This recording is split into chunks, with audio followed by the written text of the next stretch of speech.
Hi, this is Mr. Cochran. I'm here today to read another book with our focus on children's literature, and this is another book related to Christmas. One of my favorites, The Polar Express, written and illustrated by Chris Van Allsburg. On Christmas Eve, many years ago, I lay quietly in my bed. I did not rustle the sheets. I breathed slowly and silently. I was listening for a sound a friend had told me I'd never hear. The ringing bells of Santa's sleigh. There is no Santa, my friend had insisted, but I knew he was wrong. Late that night, I did hear sounds, though not of ringing bells. From outside came the sounds of hissing steam and squeaking metal. I looked through my window and saw a train standing perfectly still in front of my house. It was wrapped in an apron of steam. Snowflakes fell lightly around it.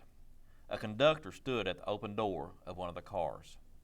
He took a large pocket watch from his vest, then looked up at my window. I put on my slippers and robe. I tiptoed downstairs and out the door. "All aboard!" the conductor cried out. I ran up to him. "Well," he said, "are you coming?" "Where?" I asked. "Why, to the North Pole, of course," was his answer. "This is a Polar Express." I took his outstretched hand, and he pulled me aboard. The train was filled with other children, all in their pajamas and nightgowns. We sang Christmas carols and ate candies with nougat centers as white as snow. We drank hot cocoa as thick and rich as melted chocolate bars. Outside, the lights of towns and villages flickered in the distance as a Polar Express raced northward. Soon, there were no more lights to be seen. We traveled through cold, dark forests where lean wolves roamed and white-tailed rabbits hid from our train as it thundered through the quiet wilderness. We climbed mountains so high it seemed as if we would scrape the moon. But the Polar Express never slowed down. Faster and faster we ran along, rolling over peaks and through valleys like a car on a roller coaster. The mountains turned into hills, the hills to snow-covered plains. We crossed a barren desert of ice, the great polar ice cap. Lights appeared in the distance. They looked like the lights of a strange ocean liner sailing on a frozen sea. "There," said the conductor, "is the North Pole." The North Pole.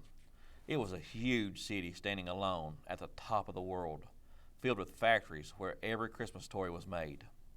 At first, we saw no elves. "They are gathering at the center of the city," the conductor told us. "That is where Santa will give the first gift of Christmas." "Who receives the first gift?" we all asked. The conductor answered, "He will choose one of you." "Look!" shouted one of the children. "The elves!" Outside we saw hundreds of elves. As our train drew closer to the center of the North Pole, we slowed to a crawl. So crowded were the streets with Santa's helpers. When the Polar Express could go no farther, we stopped, and the conductor led us outside. We pressed through the crowd to the edge of a large open circle.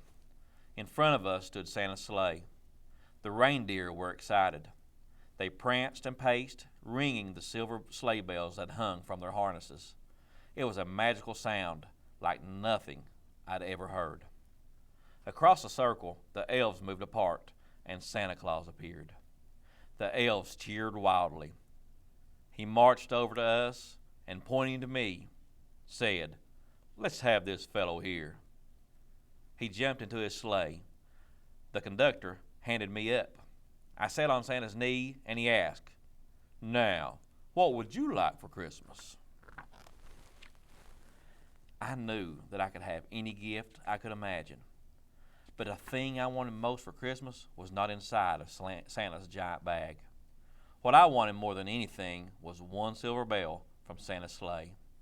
When I asked, Santa smiled. Then he gave me a hug and told an elf to cut a bell from a reindeer's harness. The elf tossed it up to Santa. He stood, holding the bell high above him, and called out, "The first gift of Christmas!" A clock struck midnight as the elves roared their approval. Santa handed the bell to me, and I put it in my bathrobe pocket. The conductor helped me down from the sleigh. Santa shouted out the reindeers' names and cracked his whip. His team charged forward and climbed into the air. Santa circled above us once, then disappeared in the cold, dark polar sky. As soon as we were back inside the Polar Express, the other children asked me to see the bell. I reached into my pocket, but the only thing I felt was a hole. I'd lost a silver bell from Santa Claus's sleigh. "Let's hurry outside and look for it," one of the children said, but the train gave a sudden lurch and started moving. We were on our way home. It broke my heart to lose the bell.